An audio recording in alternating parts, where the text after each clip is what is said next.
In this video, I will show you how to create a new folder on your Mac. To get started, ensure you are either on your desktop or navigate to an existing folder where you want to create the new folder.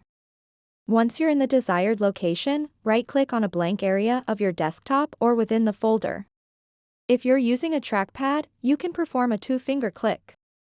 A context menu will appear with several options. Look for New Folder and click on it. An untitled folder has been created. To rename it, simply start typing the new name you desire. For example, let's type in test. After entering the desired name, press the return key on your keyboard. And there you have it.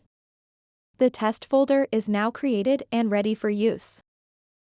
So that wraps up this tutorial. If you have any questions about this whole process, please let me know in the comments section below. And if this video helped you out, please give it a big thumbs up and subscribe to this channel for more tutorial videos like this one. Thank you so much for watching and have a good day.